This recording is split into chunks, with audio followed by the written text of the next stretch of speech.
So I'm actually here with Professor Wu, Andy Wu. He's at the Harvard Business School, and he is the Arjun and Minu Melwini Family Associate Professor of Business Administration. He's basically done a lot of stuff with tech startups, thinking about decision making within organizations and organizational design.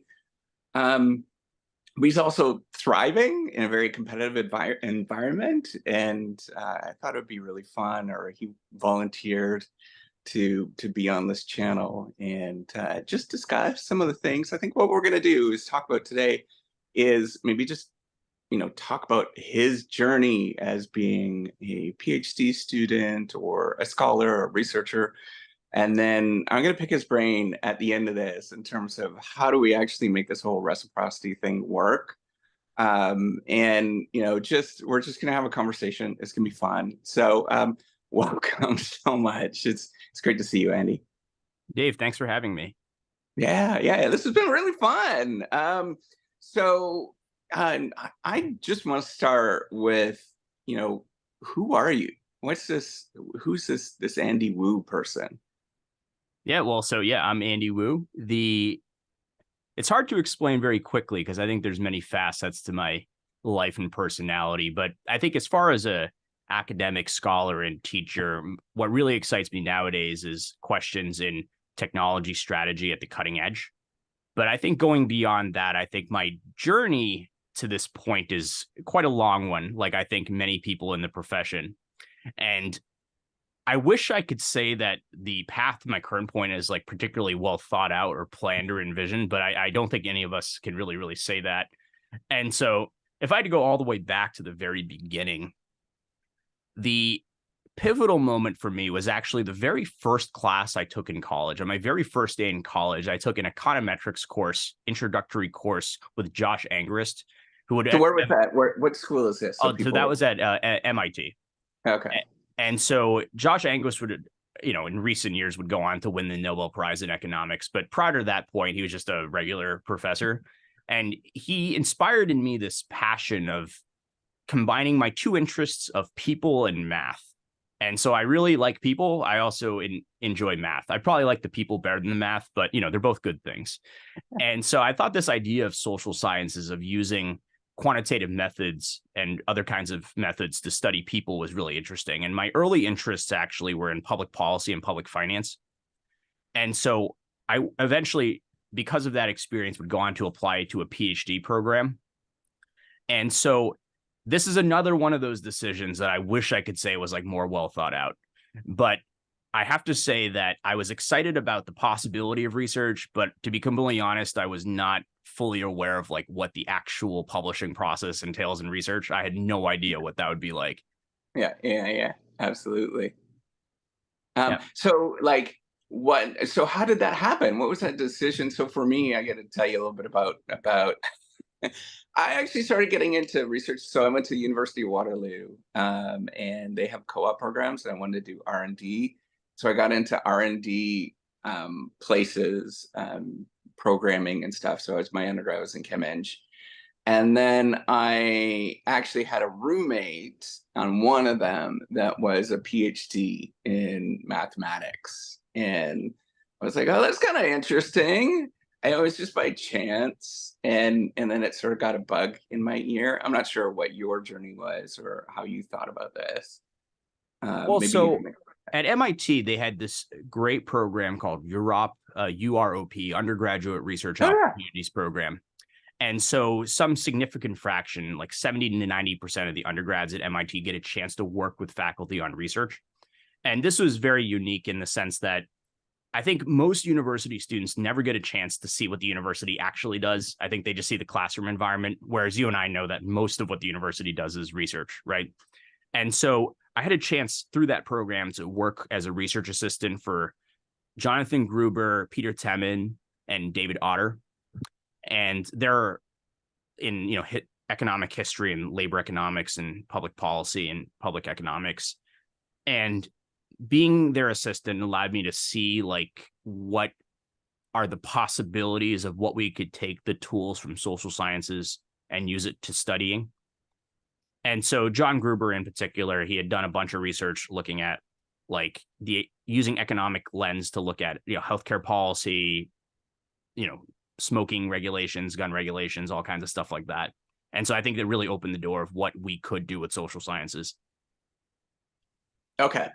So was it somebody that was influential, or was it just like a moment that you had, like, or was it just kind of like this ongoing thing? Was it, um, you know, did your parents say that you have to become, a PhD or something like that? What was motivate? Like, what moment were you just like, I'm going to do this?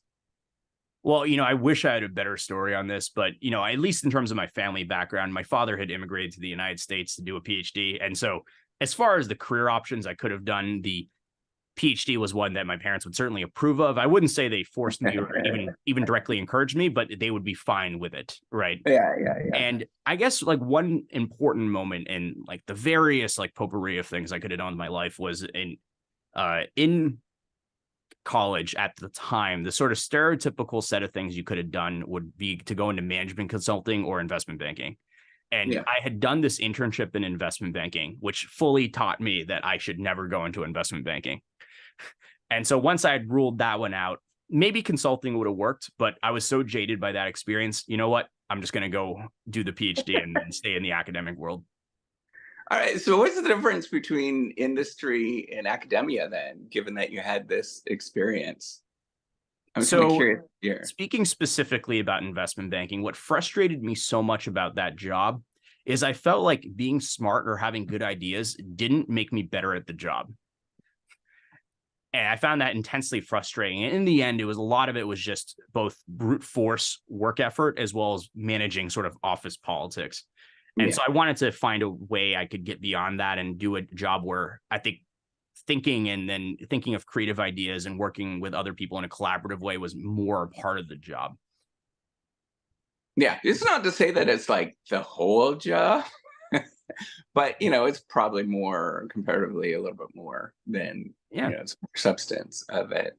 Well, one of the Um, things I enjoy most about my job currently is for example, when we teach in the first year of the MBA program, we have a set of faculty that all teach the same course. And so when we come in on those days to teach, people are sometimes here at like 5, 6 a.m.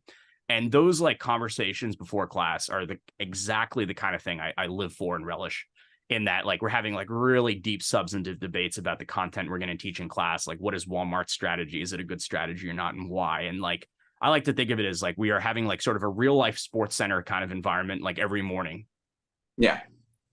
but Wait, about business. Yeah. I mean, tell me about this, because it's a little different, right? Like, I teach primarily undergrads, and PhDs.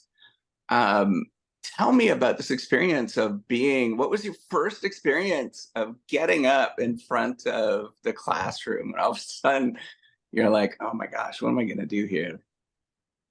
Well, David, it was absolutely terrifying. So just for context here, Harvard originally hired me as a business school professor when I was 25. And so I started out very, very young as a professor. And so my first year teaching, in fact, many of the students that I was teaching were people I had gone to college with. And so I remember walking down from my office to the classroom on the very first day. And the thought in my head at the time was, this just isn't for me. I should just quit right now and go work for Google or something. And so I really thought about just turning around and not doing it. But then I went in there and it turned out better than I thought. But of course, I think, especially teaching at the MBA level, there's like a pretty steep learning curve involved. Yeah. And, for better or for worse, we haven't found any better way of teaching teachers how to teach than throwing them into the fire. Yeah. And Yeah. so it took me, I would say, 2 years to sort of figure things out. And I think we're on a good streak now. But so, and like, how do you get over that though? Like, I know it's a little bit daunting at the beginning, but what's the story? Is it just a learning curve story? Um, how do you become a better teacher? Do you still get nervous? Is that a thing? I still get nervous every single Yeah. class. I think many of my colleagues would say the same thing. Yeah. Although the source of the nerves, I think, is a bit different now. At this point in time, like the nerves come more to do with the fact that for like a case discussion class, like pretty much anything could happen during class. And it's more the excitement of thinking about all the different ways the discussion could emerge. Yeah. At the time, it was more, earlier on, it was more like an insecurity of, can I get up there and like demonstrate my expertise and like maintain the discussion and gain people's respect. And fortunately for me, like there were a couple like earlier experiences I had in college that I think helped prepare me for this. And so I Mm. did have a little bit of preparation. Well, tell me about it. Like, Yeah. what's the story there? Yeah. So the three pivotal experiences that like helped prepare me to be an instructor were in college. I worked as a DJ. I was a coxswain for a rowing team, and I was also a campus tour guide. And so let me explain what each of those experiences gave me. So, working as a campus tour guide at MIT, the nice thing about that environment is that sorry, let me just close this. So, the nice thing about that environment is that the speech is the same. So, you give the same tour route and you give the same speech. And so, as a result, you get really good at giving that speech, and you have a lot of chances to experiment on the margins with what kind of jokes you tell, what stories you tell, and when you tell them, and where people should be standing, where I should be standing. And you get a Yeah. lot of repetitions in a controlled environment to do that. So the second experience that mattered to me was being a coxswain on a crew team. Dave, do you know what a coxswain is? I think it's the guy who like shouts and counts, Yep. right? All right. And Yeah. Dave, there are two requirements to be a coxswain. Do you know what the two requirements are? I don't know. Okay, so a coxswain is in a traditional rowing shell with 8 rowers. The coxswain is the person that sits at the end of the boat, steering the boat and giving orders to the rowers. And Okay. the rowers are facing backwards, only the coxswain faces forwards, right? And the two requirements that jokingly we say to be a coxswain are you have to be loud and you have to be small. Well, I mean, that makes sense, Yeah. right? And you Yeah, don't want to weigh down the absolutely. boat. But then Yeah. the other thing to know about rowing is that it helps to be tall. So power equals force times distance. So the rowers themselves tend to be very large people. So just And give so a this chance is to a connect. very, very unique leadership experience where you have one small person bossing around a lot of tall people. But not only tall, but like they're very Yeah. They're jock big. athletes, right? Yeah. Yeah. But it's a very unique leadership experience to be in because normally that isn't the sort of social power dynamic you would expect based on physical stature, right? Yeah. Yeah. And on top of that, it's also an environment that requires like military levels of discipline and order following. Hmm. And when you're in the boat, like you really need to create a culture that everyone in the boat has to listen to the coxswain, right? You want Okay. everyone to be coordinated in the middle of the race. So as a result, they create a system for training coxswains where even when you're on land, the coxswain is in charge of everything. So when you're on land, you tell specific rowers, it's your job today to like clean up the boat. It's your job to move the oars. It's your job to do this. It's your job to do that. And the coxswain is responsible for doing that. And the most important thing I learned from that experience is how to speak as if you expect people to listen to you. And so there's a certain tone of voice and a certain confidence that you have to have in order to do that. And the way I benchmark this now is if I'm going to walk in a classroom, how quickly can I get all the students to calm down and listen to me right at the start of the class? And I think that's equivalent to the skill set I learned as a coxswain, which is that if you're bossing someone around to go clean up the oars, in order for the team to be effective, that person has to do it without any question. Yeah. So how did you get into that? Like, let's go back all the way into Yeah. high school Yeah. because I think that this is really useful for hopefully don't get scared or anything. But these videos are persistent, and it's really nice for other people to sort of see. Maybe they're in high school, or maybe I've got my kid is in grade 9 right now. What's the story? Like, how did you actually build up to get to the confidence level to be shouting at these 6'5" individuals that are far bigger than you? I didn't really think I had that much of that skill in high school. I think it's something I really built up in college. But in high school, I had a couple experiences that started to give me a feel that that'd be something I'd be interested in. So I had a chance to be, captain or president of the math team and the science team. And there's some like practice in those skills at that point. But that's a little bit different because the math team physically is not quite the rowing team. And I also had a chance in high school to be an intern in the Massachusetts State House in the state legislature. Cool. And in that environment, you're a very young person around like obviously much older and politically important people. And you learn a little bit about like watching those people, how they communicate and how they manage things. And also in middle school, actually, I used to be a caddy at the Belmont Country Club. And that was another Okay. environment where I got to see like some real business leaders and how they interact with people. Yeah, that's cool. So you're like totally into you're Caddyshack, right? Exactly. Yeah. Yeah. We were definitely in the Caddyshack. Yes. That's so much fun. So then, how do you get the confidence to sort of get up and do this? I know it takes a lot of time and effort. What is it about you? I mean, obviously, so I'm just going to put this out there here. You're a talented person. You're very talented. You actually make me very nervous around you because you're like insanely talented. What is the secret? What's the expertise? How did you actually develop all of these experiences along the way to give you the confidence to go on and not only to speak to these rowers, but the future leaders of tomorrow? So not sure how actionable this is, but I would say that I think the confidence for public speaking or any other skill set comes from the knowledge that having your greatest fear realized is not that bad. And Yeah. to give you an example, for many years, I had a recurring nightmare about like missing a flight. So I'd be like, it's like you're in your dream and you're like running really slowly and you can't get to the plane, right? And then you miss the flight. And then when I started as a professor, I stopped having that dream because I started having a dream about showing up to class unprepared and like not knowing what I was supposed to teach that day. So that was my new nightmare. That's hilarious. I still every once in a while I have this one about showing up to econometrics class, and it's the same thing. I feel like, Yeah. oh my gosh, what did I do here? Yeah. Yeah. And I don't want to get too much into like, armchairing Freudian psychology, but like, I think that's symbolic of sort of the things that I'm scared of. Right. And then what happened was as I started teaching, especially in executive education, there's a lot of things that move around. There was definitely many experiences where what I was supposed to teach, I couldn't teach anymore, or like the computer projector wasn't working, or all the things that I was really scared about just happened. Yeah. And then over time, that once you realize that the whole potpourri of bad things that can happen isn't that bad, then eventually that sort of nightmare goes away.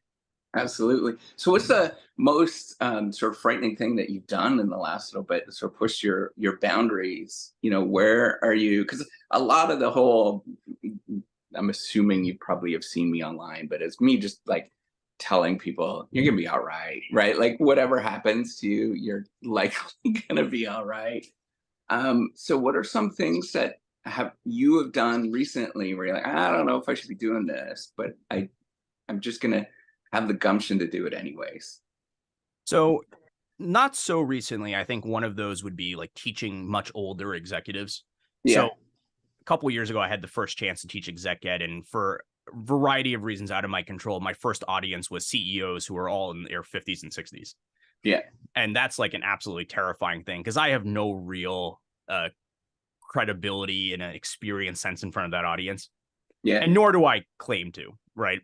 But then once I got in there, I realized, and again, part of this narrative of having your fears come alive is that once we were coming in there to teach, I realized that actually that there's a lot that I could offer, particularly because of my youth or my difference from them. And that's why they're sitting there listening to me. And so that's something that gave me a lot of confidence about the role that I could play in this world. Yeah. I mean, oh yeah, go ahead. Go ahead. No, go ahead. I want you to, go ahead. The other thing that I am wrestling with right now is like this notion of coming up with like a sort of a memorable research idea.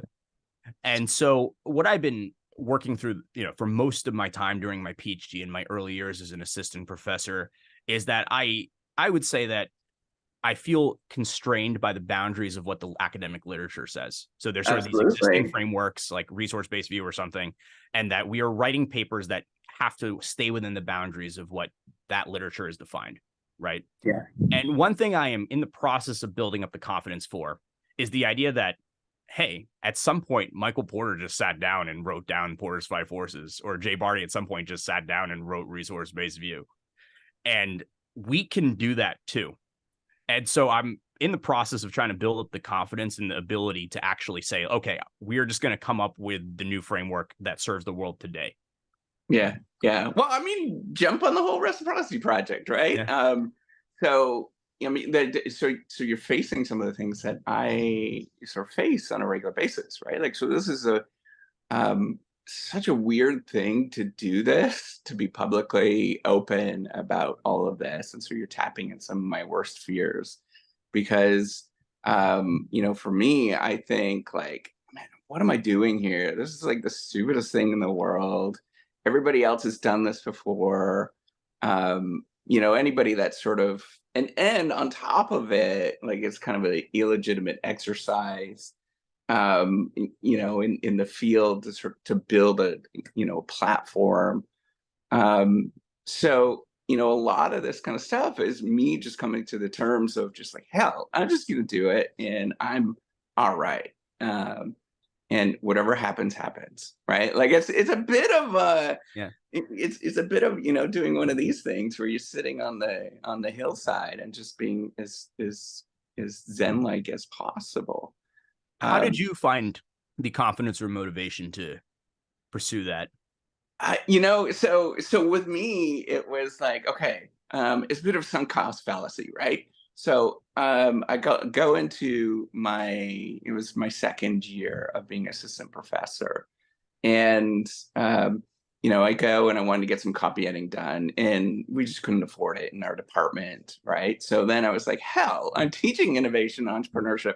Let me go do this. And so I try to get a team together. It like totally flops here. And then I was like, oh, well, then I just need to hire a developer. And I'm kind of like, kind of a little stupid with this. I was like, just hire a developer. And, it turns out it's really expensive. And so once I build this thing, I put it in the internet and nothing happens. Nothing. Right. Like, I'm like, look at this. I just spent all this money and I'm broke because of it, or we're broke. And this is at a time, we needed the money. So then somebody told me, it was like, just go on the internet and start talking about this, go on YouTube. And I started talking. And the videos that were becoming, and I felt like a little swindled at the beginning because there was like, I was following some of these YouTubers that were telling you to like, it's going to explode and all this, all the garbage that's on the internet. But so then I started to realize that there's a group of people that resonate with this, and it's really coming down to that this journey that we go through is really challenging, right? And that it's not necessarily a technical solution. I mean, it can be. I think that there is a technical solution to some of these things, but there's also this like, hey, you might need a little bit of moral support. And so the way I think about myself now is I'm the person that like 2 o'clock in the morning when you're freaking out and you're like, what the hell is happening to me? So I try to like pick these like really kind of tough questions to talk about. And I try to talk about them on the internet, which they've been increasingly getting more like, oh, these are tougher questions to walk people through. And I was really nervous. It was very like, for me, it's like super scary because I don't know who's out there. It's not only like colleagues and things like that, but then, there are people that are not so nice in this world, broadly speaking, that can do dangerous things. So it was, it's still this journey of being just okay inside, and realizing that, hey, no matter what happens, we're going to be okay. And we have a lot of life to live. We're still young. If I screw this up royally, you just park it on the side. Everybody can make fun of me for a while, and then jump in and do something else. I hope that like explains where I'm at. Yeah. Well, I'm curious. Do you think that the sort of lack of public conversation about our struggles as scholars and teachers is something like specific to our like uniquely difficult in our profession, or do you think that it's sort of generic across? I mean, professions? I honestly think it's pretty generic, that there are a lot of these things that are happening, and as you know, right, like we're management scholars, and these things Oh, happen all the time. And it's a matter of finding that group of people that sort of resonate. But there's some unique things that we deal with that are really curious, right? So we've got these weird problems with expertise, as you pointed out. Like some of us are really young, we're starting out, and we're talking to old people that have far more expertise than us, but we're experts in these little tiny areas. We have weird, we've invested massively in our careers beyond what most people understand. We've got, kind of like a categorical discount on what PhDs actually do, right? Like, and because of that, we have weird wage and issues where some of the people that we're teaching make more than us, and vastly much more than us. And so it's a unique field that there are unique problems that we experience, but I think some of these things are pretty generalizable beyond what we actually do.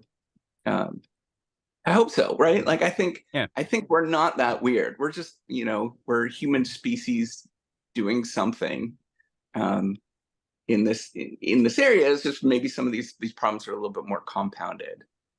And then we're also, the other thing that's weird is that we're evaluated on outcomes that are often largely outside of our control, for various different reasons. And then there's this sort of layer of popularity status competition that goes on Mhm. behind it, right?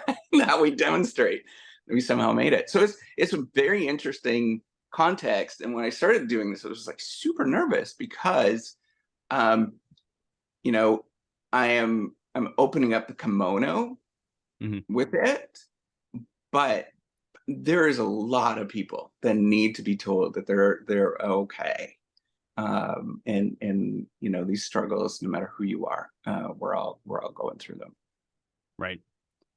So Well, I mean, in terms of that, the challenges like specific to our profession, like one of the things I've wrestled with and been perplexed by is like the sort of the canonical notion of peer review in our profession. And yeah, it's at the level of the journals, but it also happens in hiring and promotion processes and the way generally that status is established in our profession. It's all based on peer review, right? yeah. But I find the term peer review kind of misleading in that historically, I think it did actually used to be peer review, but I think there's many moments today where it feels much more like adversarial review. Yeah. And I don't think it used to be like that. I don't think it was intended to be like that. So there's a couple. I've kind of done a little bit of digging into this. So back in the 1970s, there was a like sociology research that was done on, I think it was the scientists at the Apollo mission, and they were like, it was just all this bickering that was going on in the same sort of way in the scientific profession, the same way that we do this now, right? Um, but I think maybe it's a little bit more, reviewers are maybe more astute today because we have a lot more technologies that we can use, technologies being used broadly. Mhm. Um, and it's just there's a lot of nuance, right? We know a lot more than what we used to in the 1960s and 70s. Yeah, well, let me ask you this since you know the historical context better. If you look at like peer review of journals in the past, are the peer reviewers intended to be like developmental or like gatekeepers? Oh, And has that changed? that's a good question. What do you think? Because I don't know. What do you think? Again, I'm obviously was not alive in that time period, but my speculation is like it wasn't always intended to be like a gatekeeping process. I think there was just less competition to be publishing in any given journal.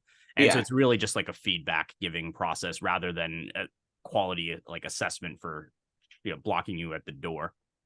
Well, it's super interesting. I talked to other people. I mean, it's my core group of friends, right? So it's not necessarily that representative, but other people in other fields, like scientific fields, it's less of that goes on and more of, hey, let's just kind of make sure that you did your job right. But I think like if you were trying to publish in Nature and Science and stuff, it's pretty adversarial. I think it's pretty hard Yeah. to get into those journals. Yeah, so maybe that's part of the challenge here is we have a fairly limited set of journals, and as a Yeah, result, those journals have the nature science kind of property.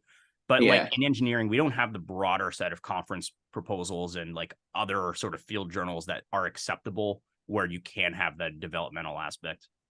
yeah, absolutely. And then we also have this weird thing that goes on in our field where we develop papers for a relatively long time, versus like in engineering, you'd write like 20 pages and get it published someplace, and it's more of a where you just put it up there and see what ideas stick, which maybe, I don't know, I've been toying with that. Is that the best possible course of action to do that is just to put it out there, right? Like just the minimal barrier would be blogging, and then you sort of see um, what ideas are actually sticking. And I think here's the thing that's interesting, and you and I are kind of witnesses to this, or sort of pay attention to it, is that the people that are doing that in this modern age on the digital internet are actually winning, right? Like in the Mhm. sense of,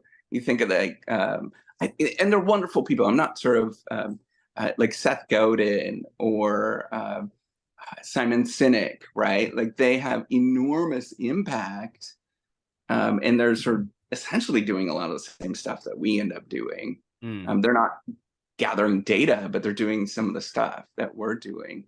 So it's an interesting problem that we have been thinking about it too, right? Like, what's your thoughts on should we actually just remove the review process altogether? So, first off, I think that I'm very jealous of Simon Sinek, and I see his TikTok videos come up all the time, and I would love to just have feel like I had the He's ability to awesome. do that. Yeah, But in terms of our sort of academic process, the I think the transitional point that we could go through to get to something closer to what you're talking about is that I would love to see journal articles get shorter and the publication process go faster. So yeah, fewer rounds, shorter papers, and in general, I think they should be looser on the volume of papers that get published.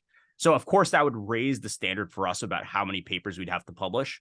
But I actually think that would be a fairer benchmark than what's currently happening, which is that at many schools, like an entire person's career depends on having 3A publications, and yeah. noise that goes into that, I think, is deeply unfair.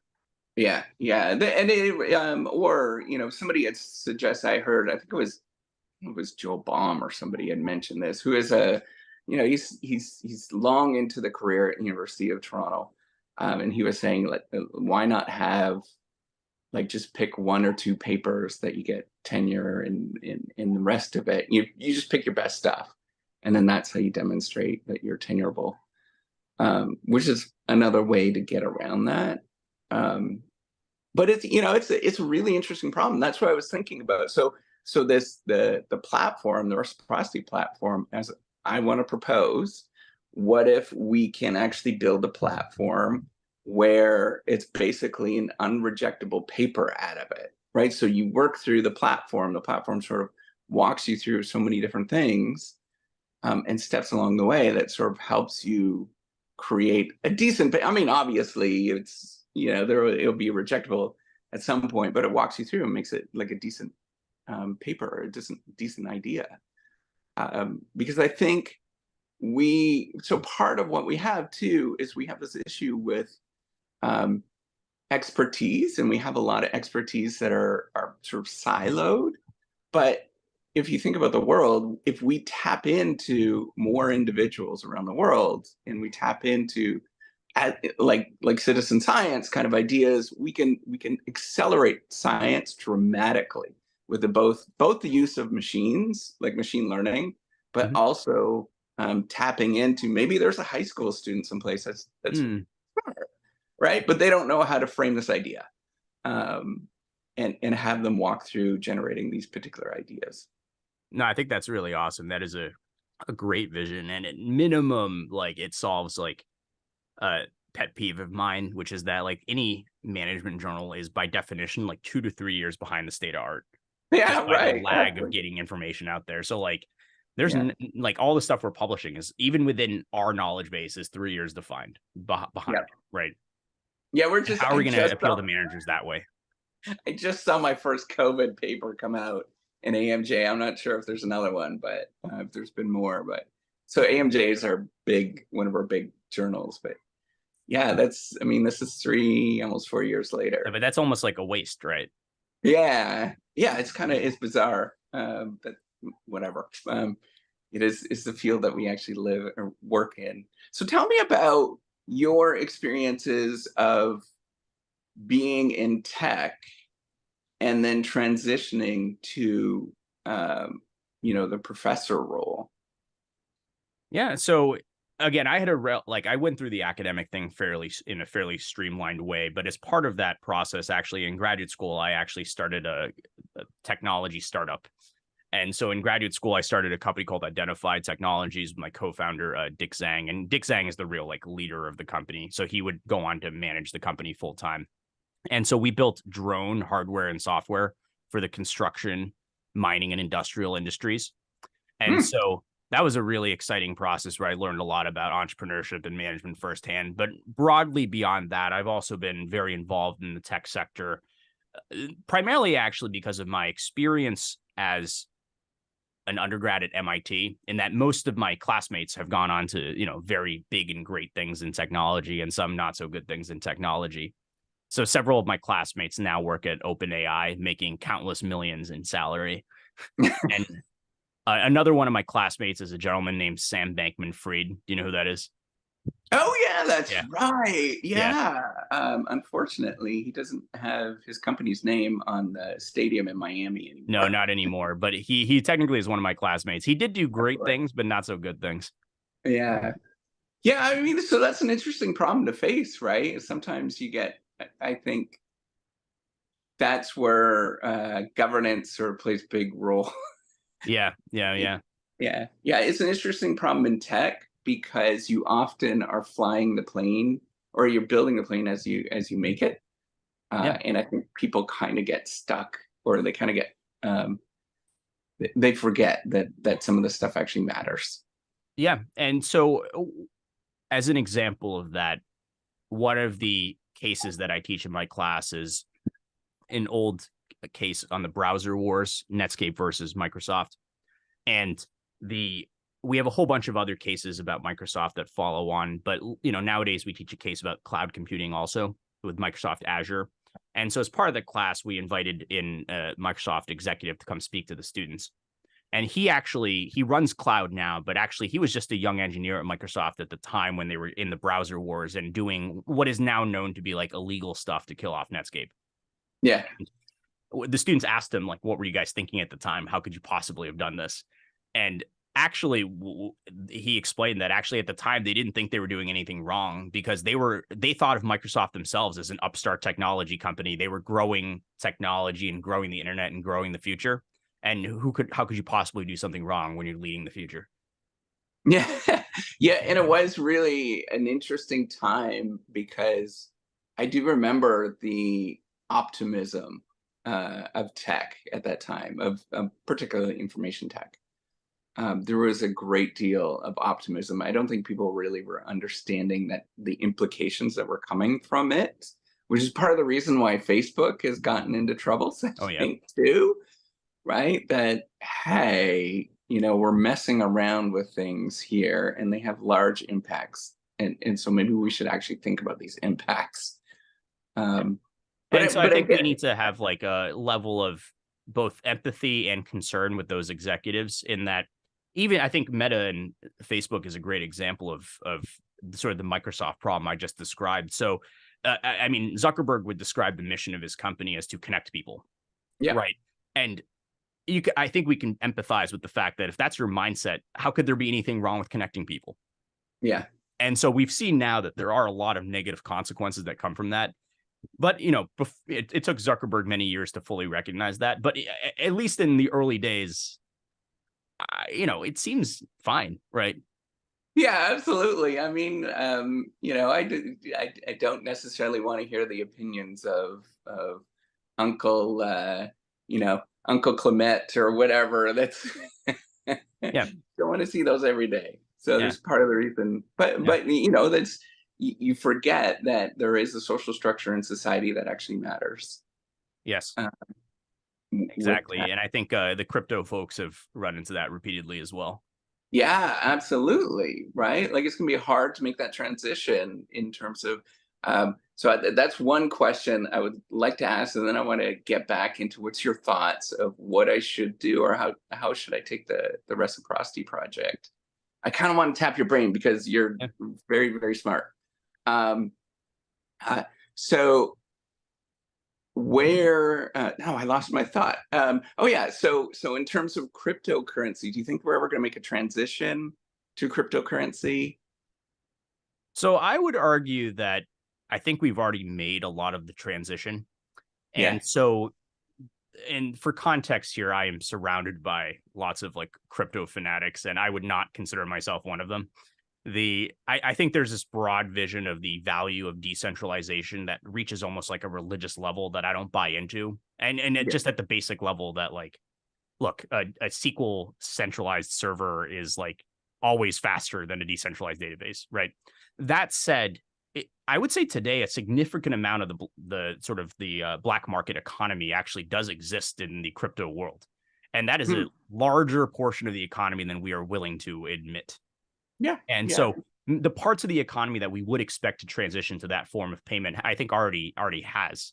And would we expect like broader society to make a transition? I don't see it as like necessary. So I would probably bet against it. But yeah. I would say that we shouldn't dismiss crypto because it already has had a huge impact. Like if I were kidnapped today, my ransom would be paid out in Bitcoin, right? Crypto. Yeah, yeah, yeah, yeah. But I mean, not to say, but it's not only just like those really bad illicit things that are going on, but there's a lot of informal economy stuff that is helpful for, right? That we just, and particularly, in America, we're privileged to be in a country that has very well defined Mhm. rules and things like that. But in other countries, Yeah. um, it's not so clear sometimes, and you don't want some folks being part of that. So I understand the whole Yeah. argument from it. And I'm sympathetic to that as well. So the United Nations recognizes about 180 different currencies. I would Yeah. say crypto is probably more reliable than say 170 of them. And so there's many people in the world for which this actually is a preferable form of like payment and data tracking, right? Yeah, yeah. That's interesting. I would never have sort of thought about. Does the United Nations recognize crypto at this I'm point? not sure about so right now, no, because the currencies are recognized as part of having a country A recognized. country? Yeah. Okay. Yeah. That would be a fascinating turning point, I think, for it to have. And that's what I always thought was like you need the backing of some agency that's very, very legitimate. Some institution, not an agency, but an institution that's very legitimate before it starts going mainstream. I just have not seen it yet. So once the Fed starts really, really talking about it, I know that they're very much interested in it. Yeah. But once it becomes a mainstream, and you know what, it make for the technology part of it, it's pretty awesome. Or even the sort of spin-off thing with the gosh, the contracts, the Smart blockchain, contracts. the smart contracts is amazing, right? The Yeah. actual technology is really cool, Yeah. and there's a lot of benefit from it. But it's just, as you know, the social process behind it takes a long time to get people to buy into it. To get, I think they in the tech world they call it the normals or the regulars, right? Like just regular people to buy into this kind of stuff.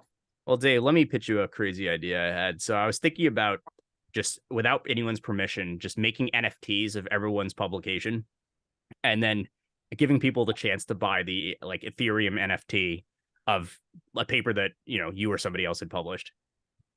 So that sounds really crazy and cool. And I've thought about actually building that into the platform as like a final step that you could do that. But I would deeply worry. I don't know how you would be. So if you were to do that, which is cool, um, you would be fighting a massive battle with the publishers. Well, basically, Uh, all it needs to have is just a pointer at the DOI of a paper, right? So yeah. none of the copyrighted material exists in the blockchain. It's just the DOI, which is public. I wonder what value would be added to that. That's really interesting. I would be curious to sort of think about that. Yeah. So the hypothetical is, would you pay me 1 cent to have your NFT of your paper? Maybe. Um, Or somebody else's paper. so I was thinking about it more of not necessarily in terms of the value that's being generated, but I was thinking of it a way to prevent things like plagiarism, or like a Mm. way to like lock it, lock the content, as you know that this stuff is always ever changing. Um, so like I think like a that comic makes of sense. time. Yeah. Well, that would go well with the platform idea you have, where if people want to make a stamp that this idea I came up with first, even though it's not published yet, the Yeah, blockchain would be definitely a way of doing that. yeah, Although exactly. right now the limitation is that it's like hard to load too much data onto the blockchain. Yeah, yeah, that is true. I don't know how much you can actually, the whole infrastructure behind it. I haven't really played with it. I'm not sure if you have, but Yeah. I um, have a little bit. I made for my course on tech strategy, I made like a token called the HBS Strategy and Technology Token, named after my class, cool. and I give it out to my students. So I've tried it out a bit. It's still high friction relative to Yeah, any other way of doing this. and what was what happened with that? Because I was sort of thinking about something similar. Well, I do it just as a way of letting students play around with the blockchain. So I make the token, and then students have to make a wallet, and then they have to exchange it and stuff. And so they get a sense of like how the public keys and private keys work.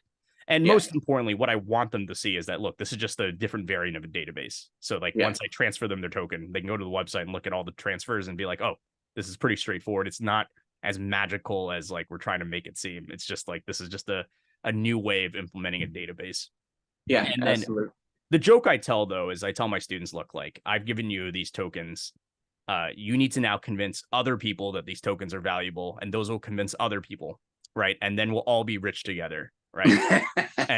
And look, and the important clarification here is that is not a pyramid scheme. It is a triangle strategy. So I think, I mean, that's ultimately what it's going to come down to, is finding that social legitimacy. I think, Yeah. yeah, these will work if you have that legitimacy.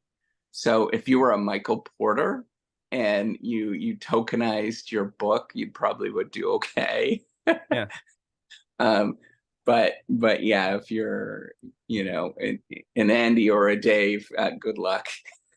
But I think the whole like sort of core religious premise of this is that we don't need the centralized authority, that if you can get enough of Andy and Dave's together, that we in a decentralized way can be equivalent to a Michael Porter, right? That is true. That is true. Um, Again, I don't buy that narrative, but that's what the true believers here would argue. you can create something that is better than the centralized authority. So two last thoughts, or two before we go, because I don't Sure. want to keep you here the whole day. So what would you do to make this whole reciprocity work? So I'm going to tell you, I still get, it's hard to get people. So I get people to actually go onto the platform and sign up as reviewers, but I don't get them like submitting anything, and that's super hard to figure out that problem. And then how do I make it seem more legitimate, and make it seem more like, hey, this is a thing, people should maybe take a look at it. Yeah. Well, I think there's two routes I would consider. First is in terms of the target audience here, and the second is in terms of the sort of entry strategy. So in terms of the target audience, the business academia is expanding broadly and especially globally. And a lot of our existing institutions for business academia are Western oriented. Yeah. And there's many parts of the world trying to enter our world that don't have access to those institutions. And I mean, in the sense of like, to publish an AM Academy of Management journal, there's a lot of weird rules about how you do that are non-codified, right? So for those people, this platform would be especially valuable. And so I think reaching out to those people, they get real benefit from having at least some way for their ideas to disseminate. Otherwise, we're sort of keeping them out. The second route I would consider is thinking about the platform more as like starting off as a toolkit that enables the distribution of content rather than the specific platform that lets people search for content. And Yeah. so this is more of like a Substack narrative. So Substack doesn't help you sell your blog, but it does give you a way to post the blog. And so in that sense, it's not, the readership is not bounded by your existing user base, but rather the whatever that particular poster of content can distribute their content out to, right? And Uh-huh. so I think the best example of this is actually the early days of YouTube. So YouTube nowadays, we think it is a platform that connects like viewers of videos with producers of videos. But actually before, what it served as was actually a video embedding tool that was primarily used in websites like MySpace. And so basically producers of video would benefit from that tool because otherwise there's no way to get the video onto MySpace.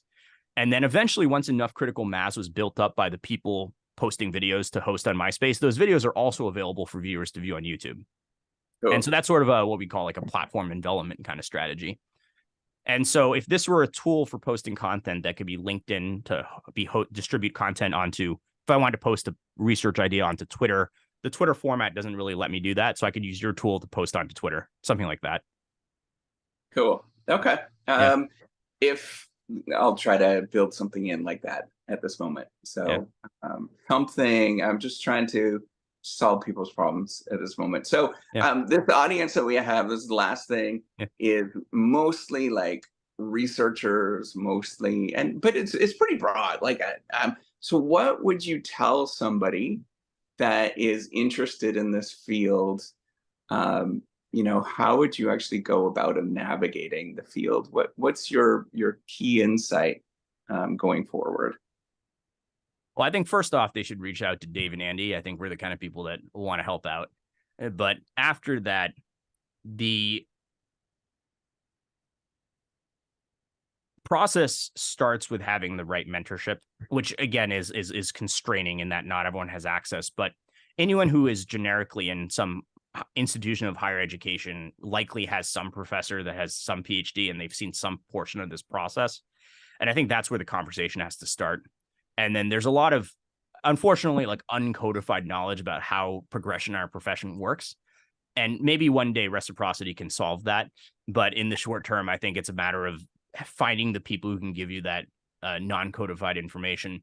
And beyond that, like in terms of another source for the non-codified information, I do think that associations like the Academy of Management have worked very hard to actually make that non-codified information available to an audience that isn't traditionally tied into the network of business academia. And that's something that actually both you and I are working on that I think we're very proud of. Yeah, absolutely. It's very cool. I try not to mention it as much, but yeah, if you guys ever need, or you folks ever need anything, there are some great resources on the Academy of Management websites, and our strategy division as well. There's lots of stuff there, particularly on YouTube if you want to go check it out. Absolutely. So, Andy, I don't want to keep your too much time. This was awesome speaking to you. You're always a delight. You're super fun to be around, and it was really fun to listen to your story about being a coxsman on one of these rowboats. It's really a pleasure, and I absolutely enjoyed being around you. So thanks so much for telling your story and letting other people hear what you're about. Dave, thank you for having me, and thank you for all that you do for our profession, but more importantly, all the young people that are getting into our line of